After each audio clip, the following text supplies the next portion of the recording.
नमस्कार मित्रांनो, आज आपण एका खूपच चर्चेत असलेल्या विषयावर बोलणार आहोत. मुंबई विरुद्ध नवी मुंबई. घर घ्यायचं असेल, जॉबसाठी राहायचं असेल किंवा फ्युचर प्लॅनिंग करत असाल तर हा व्हिडिओ शेवटपर्यंत नक्की बघा.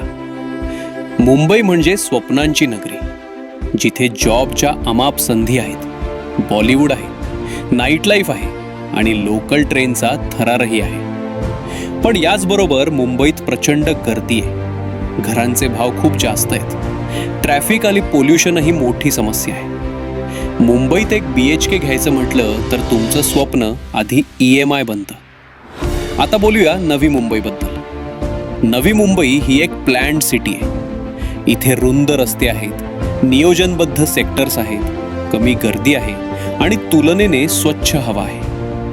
वाशी, नेरूळ, सीवूड्स, खारघर हे भाग सध्या खूप वेगाने विकसित होत आहेत. तेच बजेट असेल तर मुंबईत जिथे तुम्हाला फक्त एक RK मिळेल, तिथे नवी मुंबईत आरामात एक BHK मिळू शकतो. आधी लोक म्हणायचे की नवी मुंबई खूप लांब आहे, पण आता परिस्थिती पूर्ण बदलली आहे. Trans harbour local, Atal Setu, metro projects आणि लवकरच सुरू होणारा नवी मुंबई इंटरनॅशनल एअरपोर्ट, यामुळे नवी मुंबई आता मुंबईच्या खूपच जवळ आली आहे.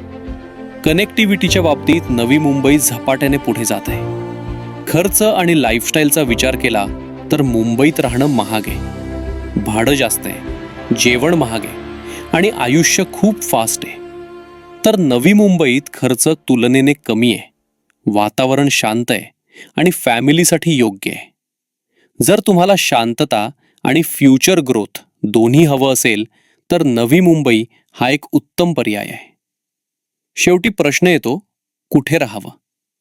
जर तुमचं काम साऊथ मुंबई किंवा सेंट्रल मुंबईत असेल आणि बजेटची अडचण नसेल तर मुंबई योग्य आहे. पण जर तुम्हाला चांगलं घर, चांगलं वातावरण आणि भविष्याचा विचार करून गुंतवणूक करायची असेल तर नवी मुंबई नक्कीच बेस्ट आहे. तुम्ही कुठे राहायला पसंत कराल, मुंबई की नवी मुंबई? तुमचं मत कॉमेंटमध्ये नक्की सांगा. व्हिडिओ आवडला असेल तर लाईक करा, शेअर करा आणि चॅनलला सबस्क्राईब करा.